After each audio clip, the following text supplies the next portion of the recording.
This entire military is one cohesive, dedicated force. And the threats to our nations, they don't sleep.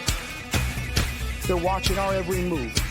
Iran, Russia, China, North Korea, ISIS, Al-Qaeda. They may be watching this right now. Our military should not be mistaken for a cable news gabfest show. We don't care what you look like. We don't care who you voted for, who you worship, what you worship, who you love. It doesn't matter if your dad left you millions when he died or if you knew who your father was. We have been honed into a machine of lethal moving parts that you would be wise to avoid if you know what's good for you. We will not be intimidated. We will not back down. We don't want war. But if you want war with the United States of America, there's one thing I can promise you, so help me God. Someone else will raise your sons and daughters.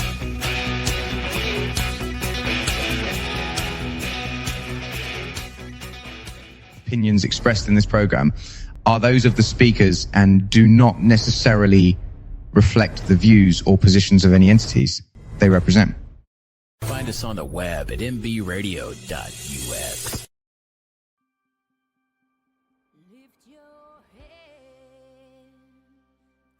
So my answer to going to college was join the Army. 1992, my life changed forever.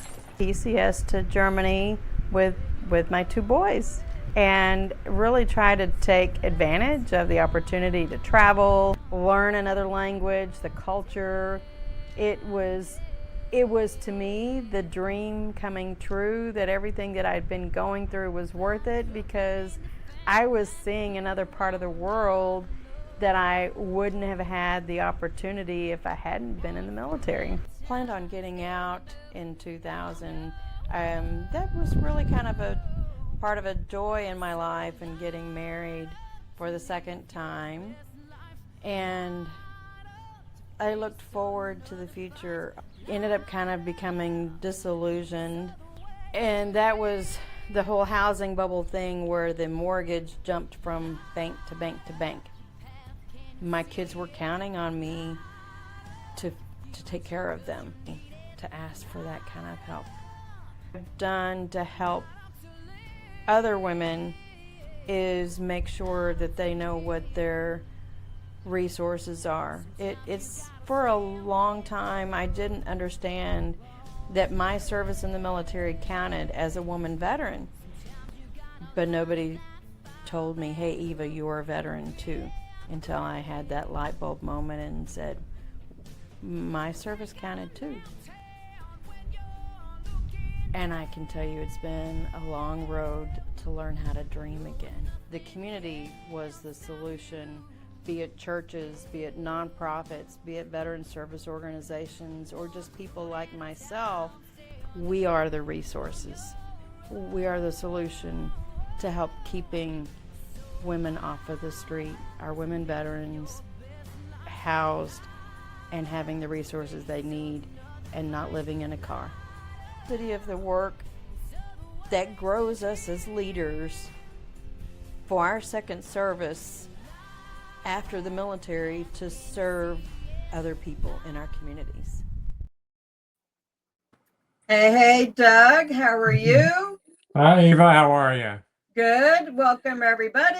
This is the From Pain to Purpose radio show, and today is November 22nd, the year of our Lord, 2025. I have Doug Petersen with us, and I know that I had up.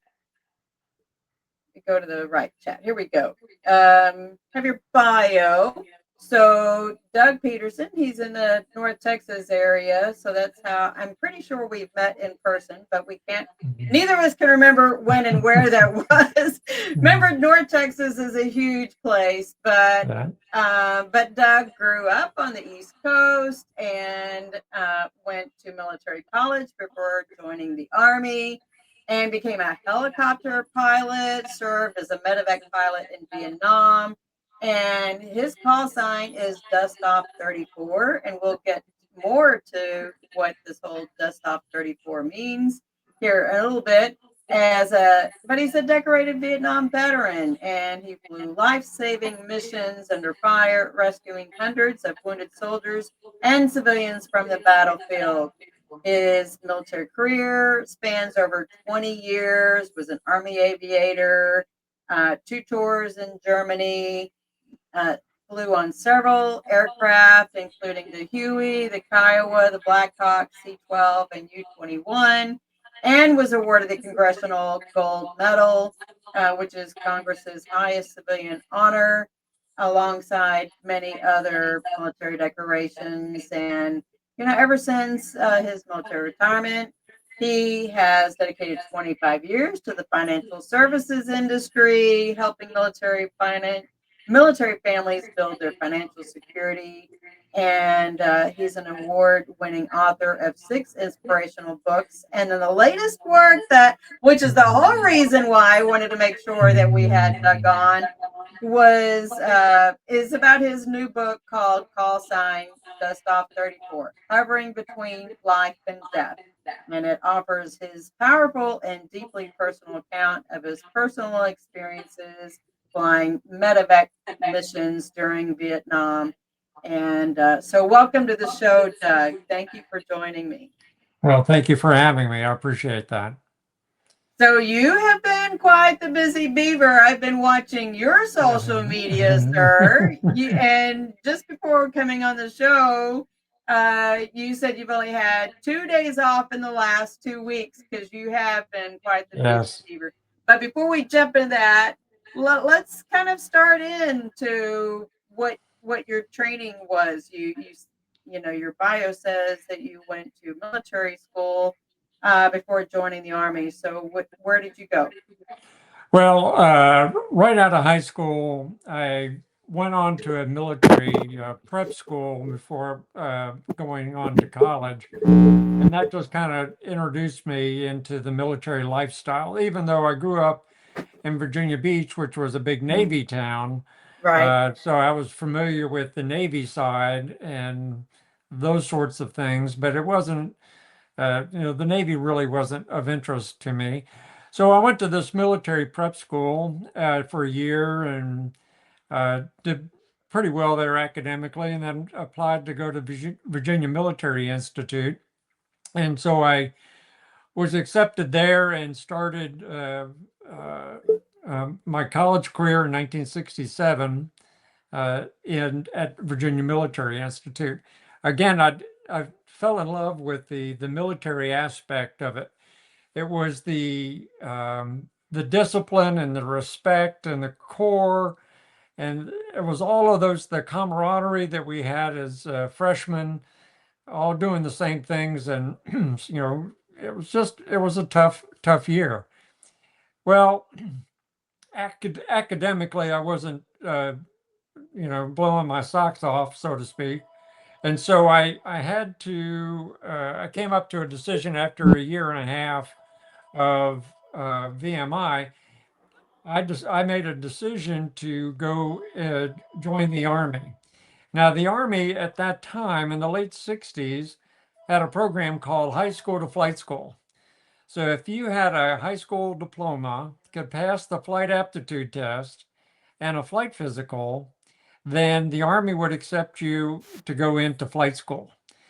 Well, while I was at VMI, we're talking 1967, 1968, things were happening in Vietnam, though I didn't get to see very much of the news. But what little I did see was Tet of 68 in Vietnam was a huge campaign, and it really was significant time during that war.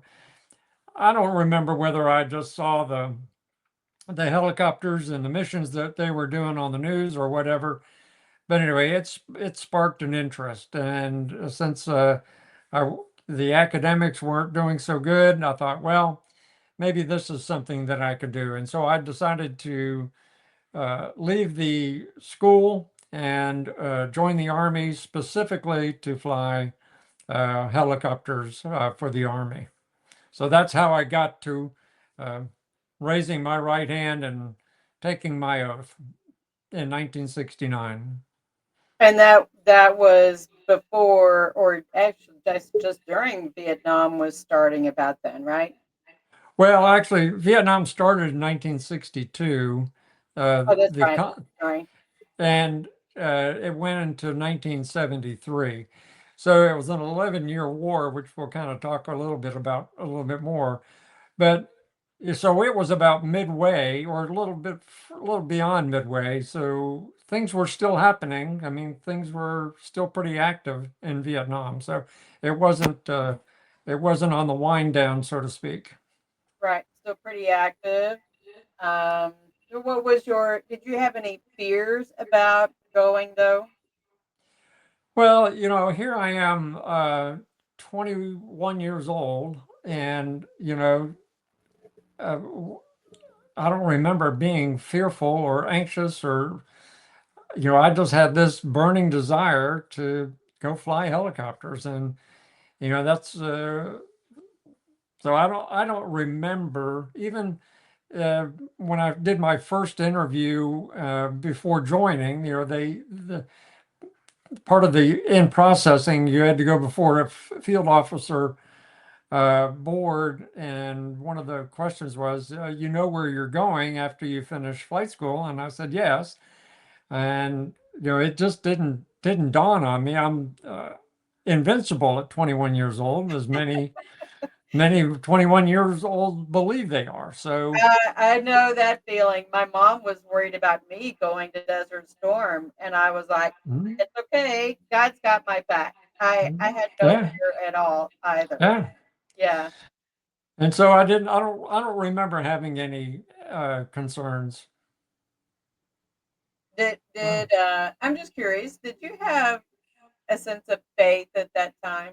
And I know haven't talked about faith before. Uh, I'm surprised well, you do this for this topic, but Well, certainly I had a belief in a higher power, which I happen to call God, but I didn't. I wasn't a religious person. I didn't attend church uh, frequently, while at the prep school, and I was going to Episcopal church, and so I did have some of those things. I was, the acolyte for the church services during some in high school and some in the prep school. So I did have a belief, and I did have a spiritual component, uh, but I didn't. As I've said at other places, I didn't have a reliance on a higher power. I didn't have I had a belief, but I thought I was just doing fine on my own, right. so to speak. That makes sense. I get it. All right. So, what made you want to write at all? You have 6 books. So, what made you want to write? Well, the first six books, as you mentioned in the bio, had to do with an inspirational message. And each of those messages is really just a daily read for a specific day. The last 3 books were 369 thoughts of the day, so to speak. They were focused primarily on one theme, usually one core value that we would focus on. And this all was perpetuated from my second career after I retired from the Army. I was in the finance services industry, and this company that I was working for had a program started called Higher Ground by a Canadian named Lance Secretan, Dr. Lance Secretan.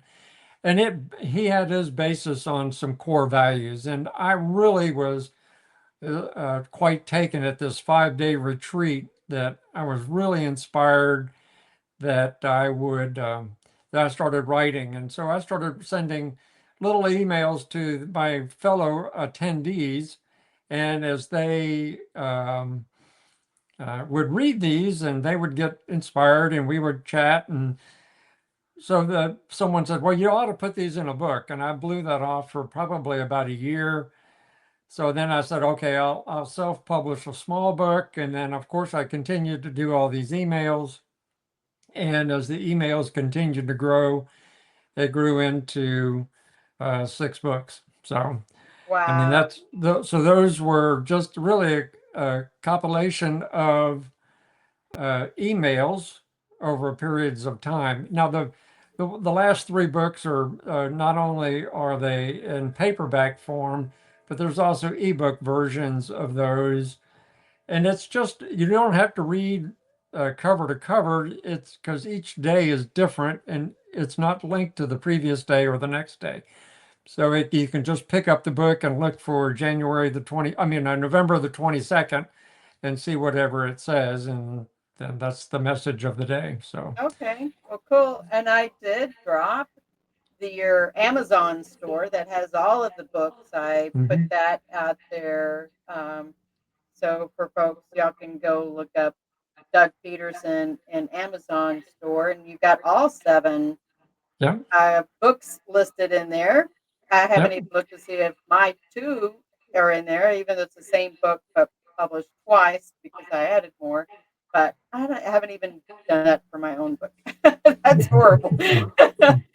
What was the biggest challenge, do you think? I mean, I love hearing about people who have, decided to become an author. What was the biggest challenge, do you think, in writing?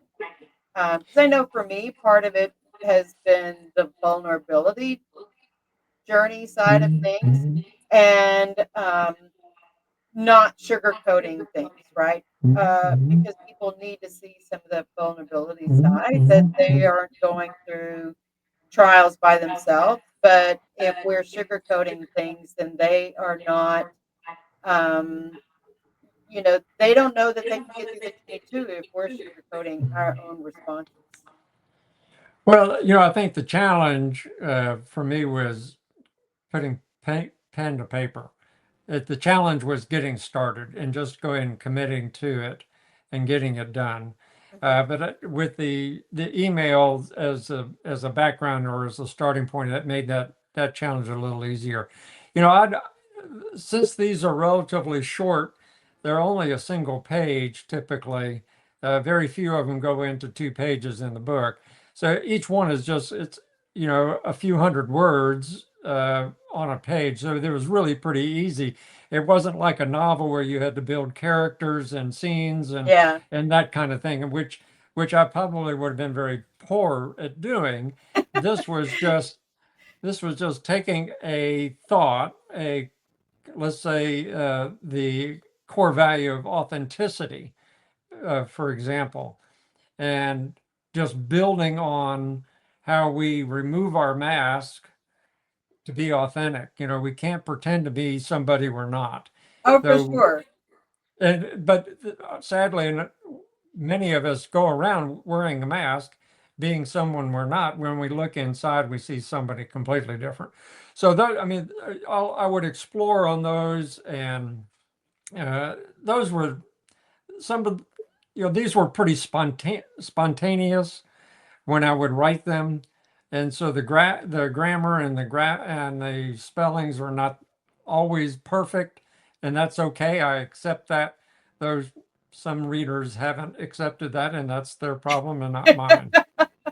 Hey, you were being your authentic self, right? Absolutely, So, yes. yeah, vulnerabilities and all, we make mistakes. And if that's the worst that you do for grammar or misspelling, Yeah. wow, what is it? Even the Bible says, let he cast the first stone.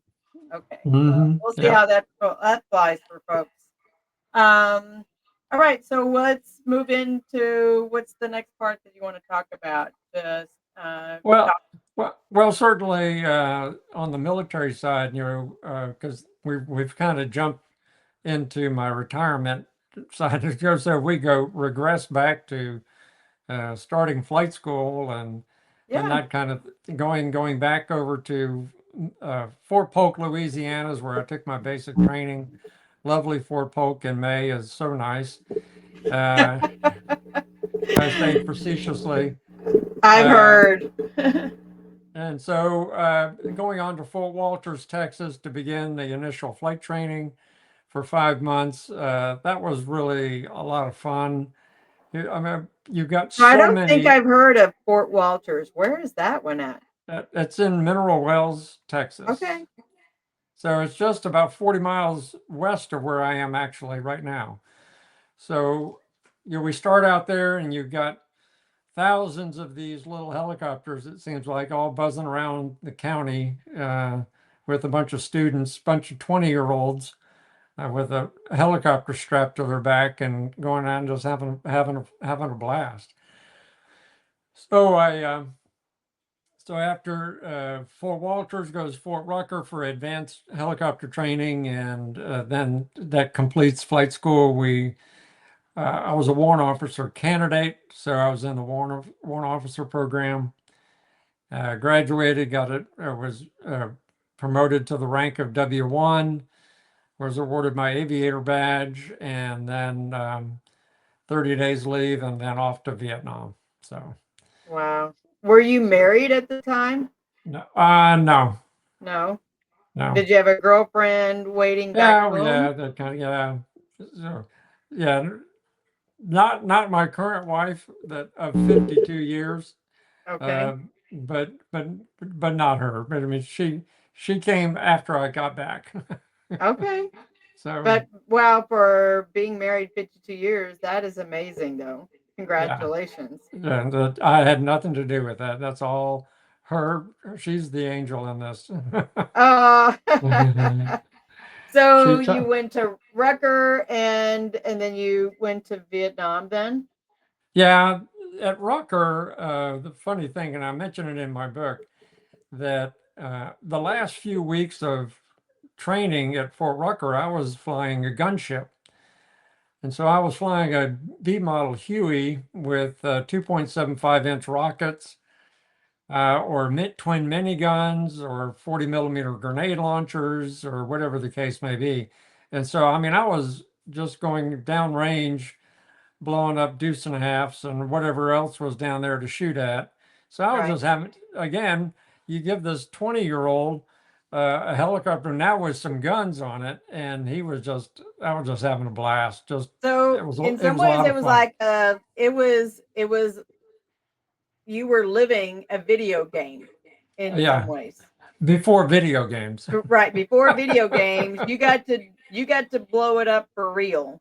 Yeah, And not in war, but I right, mean, later in war, but just even the pretend side of it for right. training, it was like a living video game without it Yeah, being a video game itself. yeah, exactly. And so it was a lot of fun to go do that. Again, as a kid, um, Oh, sure. it was just a lot of fun. So anyway, so after 30 days and off to Vietnam, I go to I land at Tan Son Nhut Air Force Base just outside of Saigon, and I get on a bus and was taken over to the 90th Replacement Battalion, where there's an indoctrination period of 3 days where you start your malaria pill regiment. So you take your big orange pill every day, and you learn a little bit about the culture and so forth and so on. And then they give you your assignment. Well, when I came up to the third day, they said, Mr. Petersen, you're going to go fly a Dustoff. And I said, no, time out. I'm a gunship guy. And they said, no, you're a Dustoff guy. And so I was assigned to a medical evacuation helicopter company, which happened to be like 100 yards away from where the 90th Replacement Battalion was. So I didn't have to go very far to get to my new assignment. And little did I know at the time how rewarding that assignment would be over being a gunship pilot. Really? How so? Well, here as a medical evacuation helicopter unit, we were picking up the injured and taking them to medical facilities for treatment. The life-saving reward of that mission far exceeded, in my opinion, the blowing things up. Right. So it really was, we estimate that each crew during their 1 year tour probably evacuated close to 1,300 individuals, each Wow. crew. crew being two pilots, a crew chief, and a medic. So collectively, though we didn't fly all the same guys all the time, we rotated around. We estimate, just based on the number of missions and so forth, that about 1,300 patients would be, each crew would have evacuated, which is significant. But, I want to get into that a little bit more detail a little bit later. Okay. But, that's so much more rewarding than the kill count. How many enemy did I kill with my rockets? Oh, right. Because it's So, I the mean, whole flip. It's flipping the narrative. How many yeah, people you're saving yeah, versus the reverse. yeah, Yeah. right. So that was so I say that's why this mission, and I think God had a hand in that. And so I didn't realize it at the time, but certainly I do believe that that was what I was supposed to do. And so Wow. I loved it. That's incredible. So is that what Dustoff means? I mean, explain Yeah. what does Dustoff mean? Okay, Dustoff is a call sign for the aeromedical evacuation helicopters. Back in the early 60s during the war, missions had specific names to them. And one of the medical missions that came in, they called it Dustoff. Well, the commander of the Dustoff unit then said, from this point forward, all medical evacuation missions would be called Dustoff. Okay. So, and that is being used today in the active duty Army. They still call the aeromedical evacuation mission Dustoff. Oh. They don't call it medevac. Call it Dustoff. So that name has continued on through from early 60s to where it is today. So the Dustoff was a call sign, and we had, as I mentioned, we had a crew of 4. We had 2 pilots. One of them was designated as the aircraft commander, the person in charge.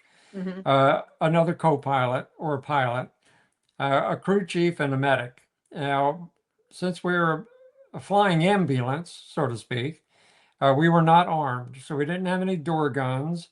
Right. We didn't have any rocket pods or any of that sort. I had a 38 revolver, 4-inch barrel, which is ridiculously inaccurate when shooting at anything.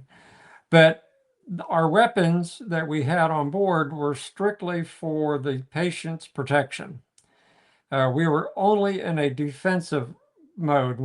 Even if we were to see the enemy, we were not permitted to engage the enemy in an offensive manner. Right. It's only in a defensive manner, and this is the Geneva Convention. Yep. So we had these big red and crosses on the sides of our helicopter, and on the nose of the helicopter, and on the bottom of the helicopter, and it was supposed to be that the enemy would see this and know that, well, according to the Geneva Convention, you can't shoot at those red crosses. Well, right. That doesn't mean anything. No. They're excellent aiming points. Yeah, I bet. Yeah, so that's a great target that you can point your gun at. So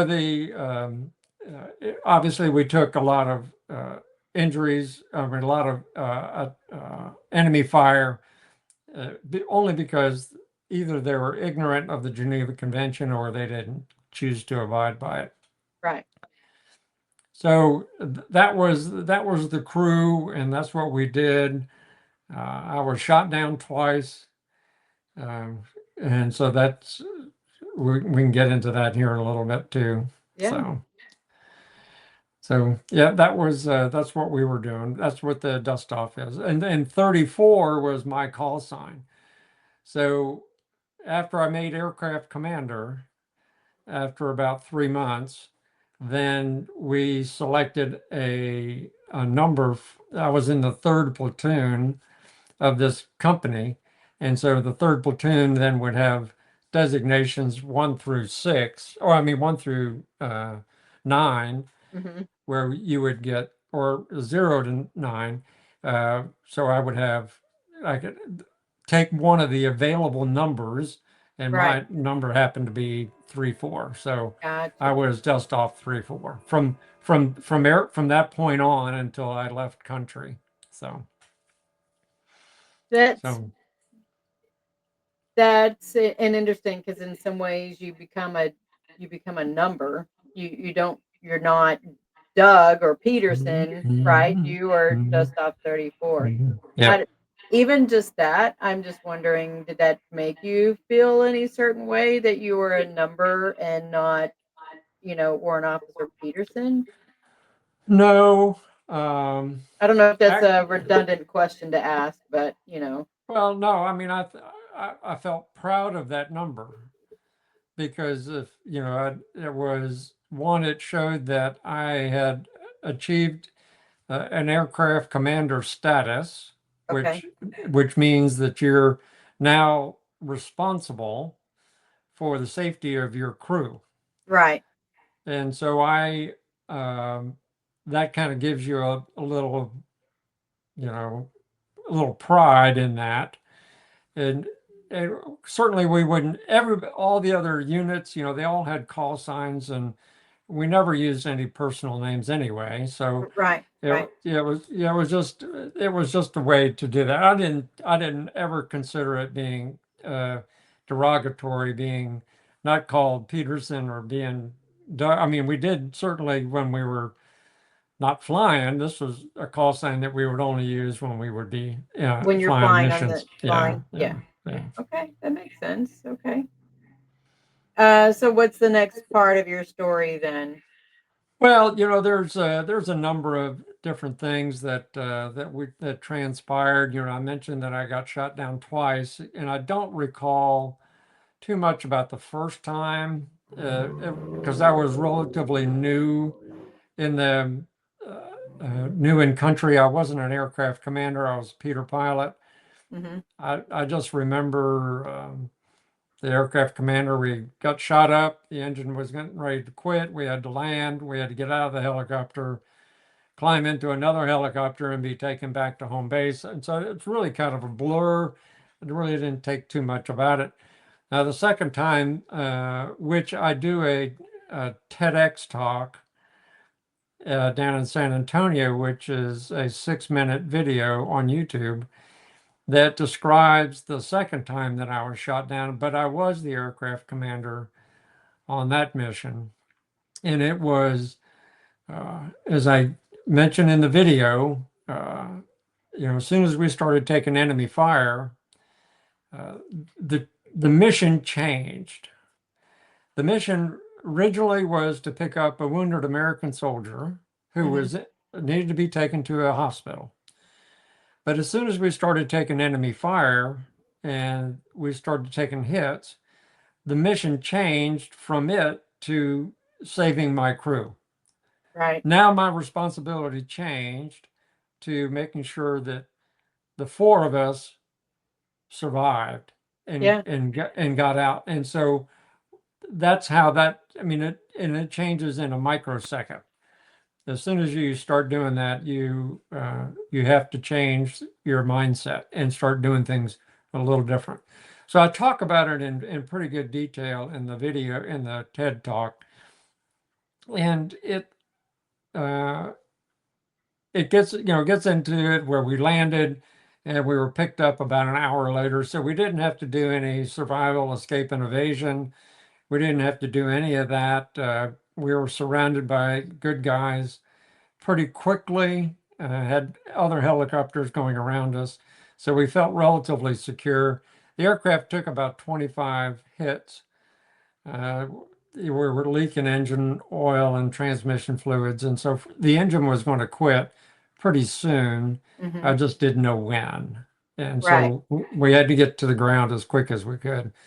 I'd rather have a controlled landing than crashing through the triple canopy jungle where we were hovering over. So I could imagine. I would think that just like with the captain that flew the airplane that had to land, in New York City, that your brain it has to be lightning fire to think and make that transition. Yep.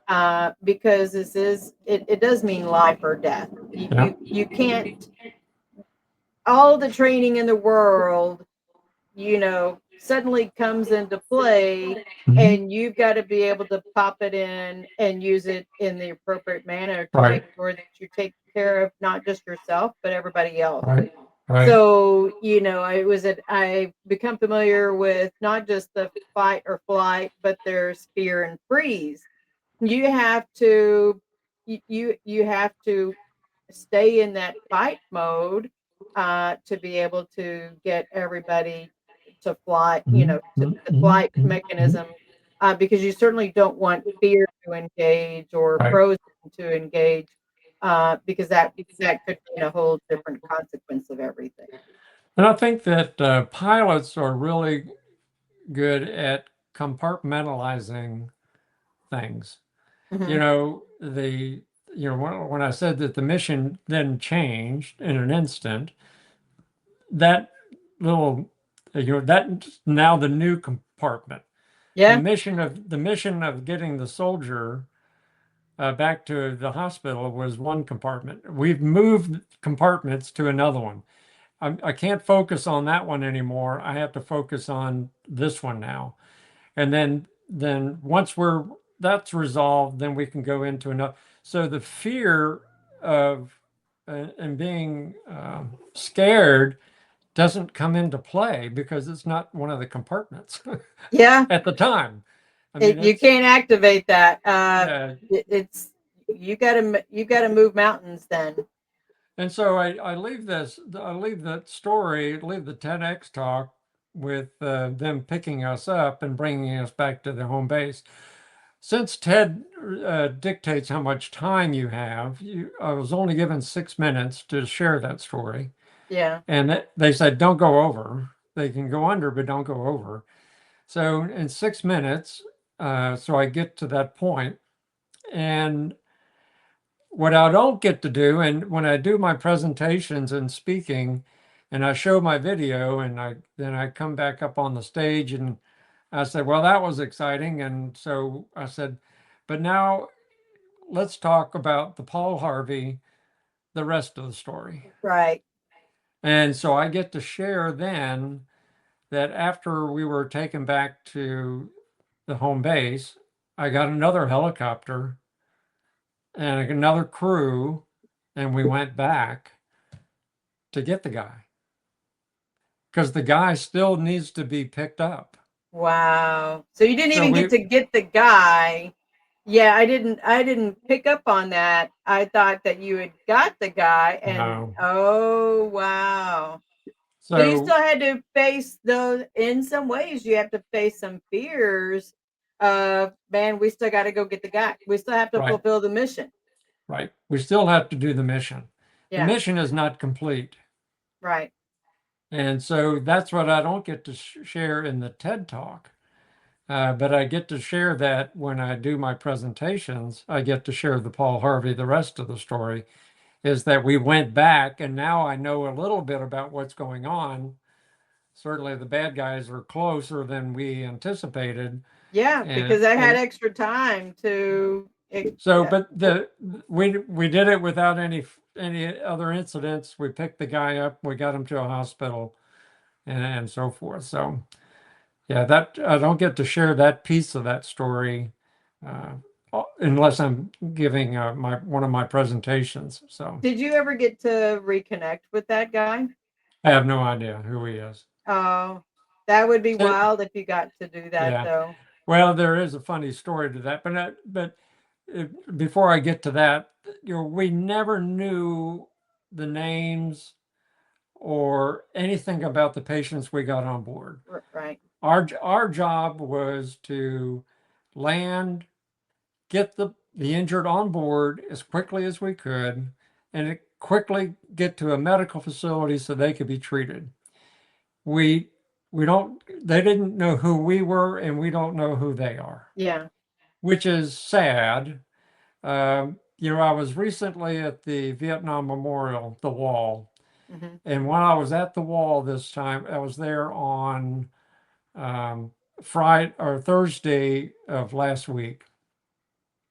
And I was looking at two of my flight school classmates who are on the wall that didn't come home. But I looked at the names. It's a very tall panel, and all these names are there, and it didn't dawn. And I've been to the wall a number of times, but it dawned on me this time that the names that were behind me are there's some on there that flew in my helicopter. Yeah. I don't know who they are, and they don't know Right. who I was. But it is with certainty that I say that some of the people that were behind me on that wall in that photo that I took, that they flew on my helicopter. And it's very humbling Sure. and very sobering to come to that realization. So it's really it was a powerful moment while I was there. I bet. I have a friend of mine. She, um, in Iraq and Afghanistan, she was the evac coordinator. So once people got brought to the hospital, Mhm. she was the evac coordinator to get them to Landstuhl Mhm. or wherever they were Mhm. being sent Mhm. to. Mhm. And she has a certain, I think, a certain amount of PTS from that, just Sure. knowing that churn of people that she was responsible for and not necessarily knowing the results of Right. the efforts. I Right. could imagine that's probably a certain amount of some of what you have felt too. That you just don't Yeah. know the rest of the Paul Harvey story on their stories. Right. Yeah. Does that leave you with, some of that, the, I want to say, mental, emotional, and spiritual pain side that, even so many years later, that Mhm. how do you deal with recognizing that connection and being able to help somebody else? Well, certainly even though the pilots are up front and Mm-hmm. their job is to safely maneuver the aircraft from the pickup zone to a medical facility. I mean, that was our part of our job. But when you look back into the cargo area where the medics and the crew chiefs are working, trying to save these lives of soldiers that don't have legs, or they don't have an arm, or they half their face is gone, or whatever the case may, you cannot erase that memory. Yeah. I mean, that is something that is the atrocities and the horror of war we got to witness. It was just gut wrenching to see that. And, I don't know that I appreciated what we were doing at that time as much as I do today, Yeah. because I've certainly matured over periods of time. But that impact and seeing that, and certainly carried on through some mental anguishes upon coming back to the States. No, I didn't, PTS was not even an acronym Yeah. from Vietnam. Yeah. I've heard There, battle fatigue and yeah, any number of whatever. other names. Yeah, Yeah. World War II had shell shock. I mean, Yeah. that was their uh, type thing from seeing that kind of mental uh, situation. But Vietnam PTS had not surfaced until later in conflicts in Iraq, Iran, and Afghanistan, and so forth. So that's when really the PTS really came up. Did the Vietnam veterans suffer PTS? Absolutely. Absolutely. My uncle was in Vietnam. He came back physically, but mentally he was, apparently Yeah. not the same person. Right. He pretty much lived his life as what I knew as a hobo. He was a homeless veteran. And I think I was the last person that saw him, but I didn't know that it was him in Austin. And he froze to death in Austin. He was living in his car, but he had I had. But this was before I was leaving to go active duty to join and go to Saudi. I switched from reserves to active duty in 1990, and my uncle was living in his car in Austin, Texas. Well, my friends from college were saying goodbye to me down there off of 6th Street. So they were walking me to my car, and this man ran across and he said, "Oh man, I just wanted to give you a hug." I screamed because I didn't know this, was not expecting, somebody, a homeless man, to come over and want to give me a hug. So that, Right. but I remember I remember growing up that he would come to my parents' house, and mom would wash his clothes, dad would help him get it cleaned up, mom would, cut his hair, shave him and everything. And, he'd last a couple of weeks and then he would hit the road again. So, Well, I know for certain that several of the pilots that I flew with suffered significant post-traumatic stress. yeah. They were not the same, and they didn't handle it well. I mean, I don't recall anybody committing suicide, but certainly they didn't have the quality of life that they should have Do when you they think came that back. the support network part of that Well, I mean, healing side certainly of it? then that we didn't have it. Yeah. But family, or they weren't. Well, I mean, I don't know. I can't speak to the family situation, but Yeah. I just know that when I've seen them before, I mean, when I've seen them after we got back and heard stories from others that who knew them, they were just not the same person, Yeah. and it's sad. I don't Uh, know that anybody, even probably with my going to Desert Storm, even though it was such a significantly shorter war, I don't know that any of us come back the same. You know, I mean, even yeah, physically, I didn't come back the same because we right. had all the Gulf War injury stuff that we have, endured since then. Well, I can say that I did not get injured physically So that's a during my blessing. time. Yeah, I Yeah. mean, certainly they had the opportunity, but I wasn't wounded at all. So I take that all day long. Oh, for sure. Yeah. But one of the other things that I want to mention, we talked briefly about the Congressional Gold Medal Yes. that was recently awarded, and I had a role in that, and I want to just kind of share some thoughts on that. Okay. Uh, so as I mentioned, the Vietnam War was 11 years long. Right. And during that 11 years, there were about 1,400 pilots. So, and there were about 2,000 crew chiefs and medics. So the total medevac or Dustoff group was about 3,400 spread out over 11 years. Of the pilots, there were 90 were killed and 380 were injured out of the 1,400.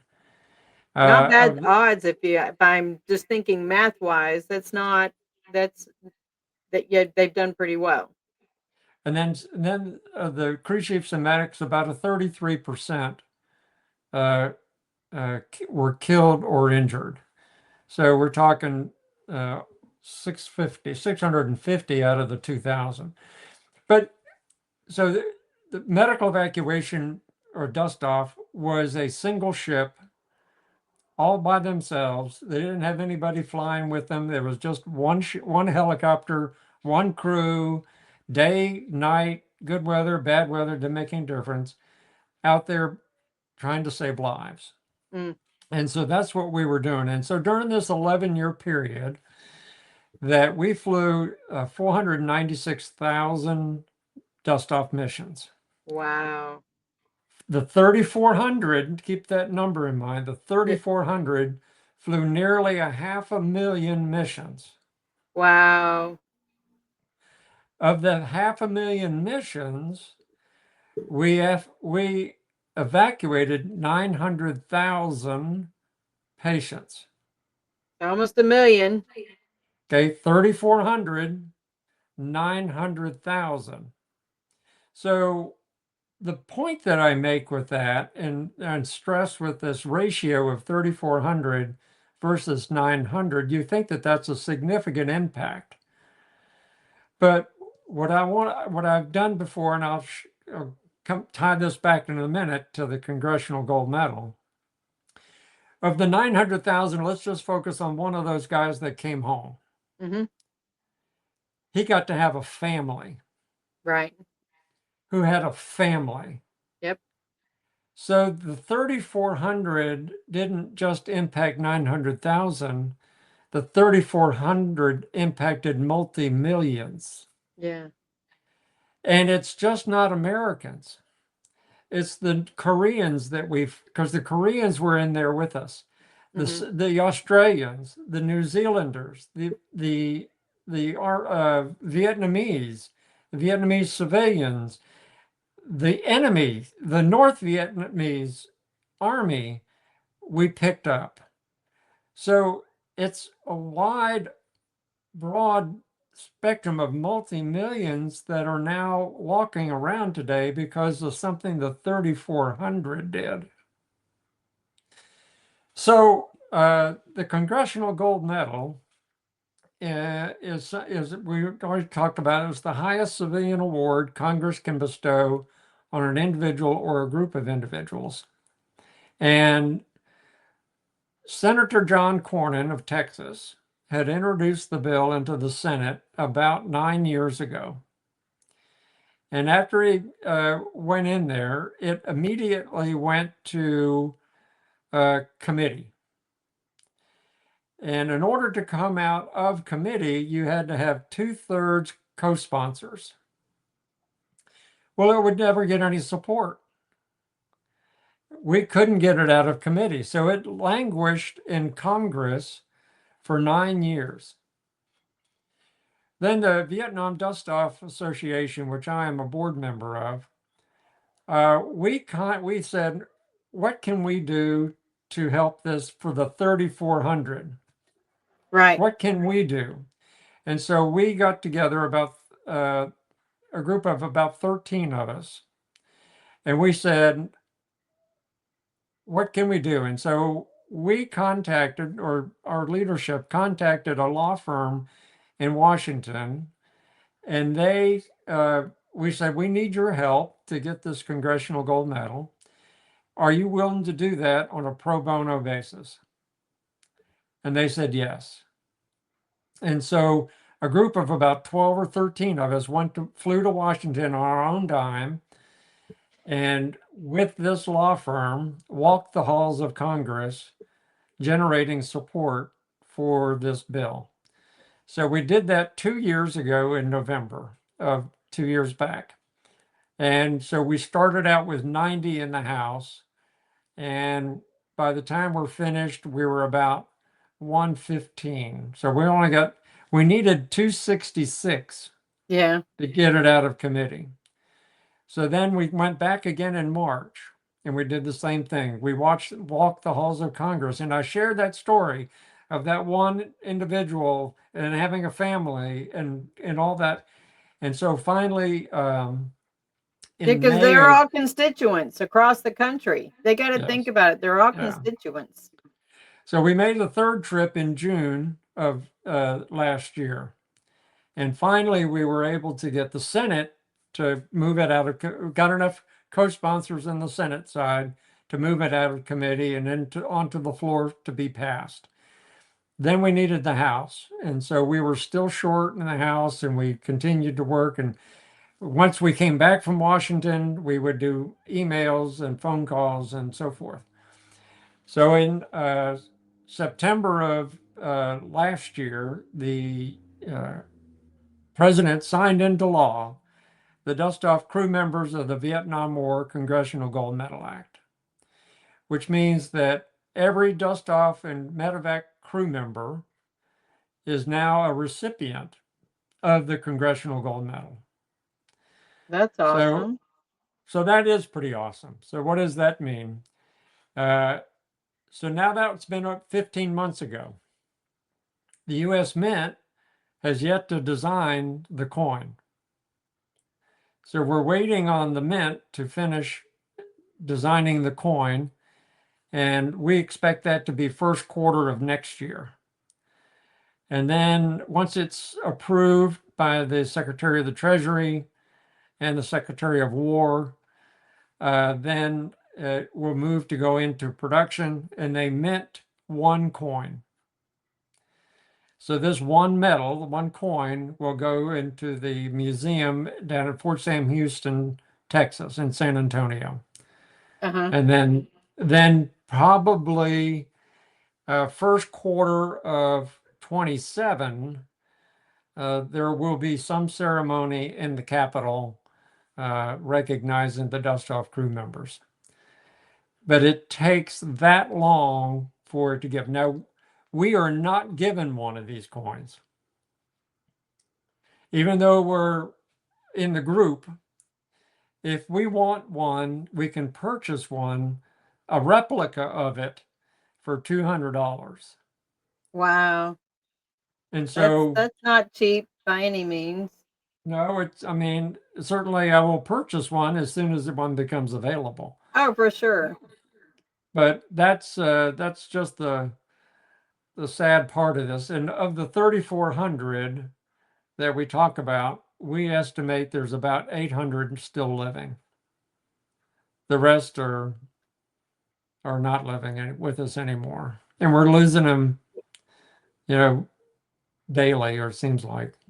So Right. Well, that's a great number still left, though.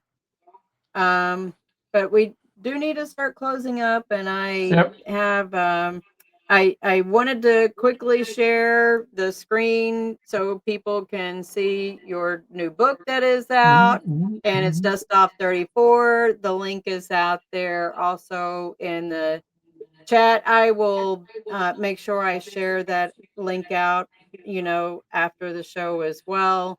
And I have another image. I have some guests coming up and wanted to be able to cover that.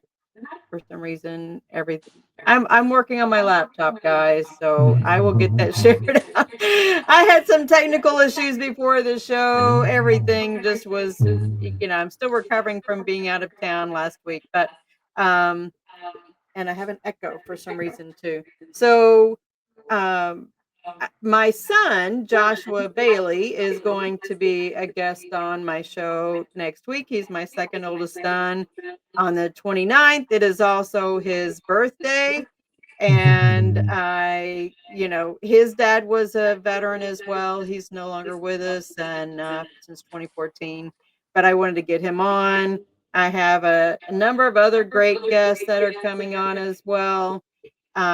Joe Bulldog Adcox on December 6th, David Morrow on December 13th. And I'm having a brain cramp. I know I have a guest on the 20th, and for some reason I'm brain cramping.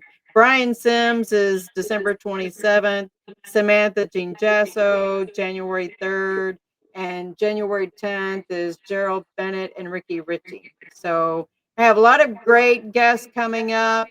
And so anyways, thank you so much for joining me, Doug.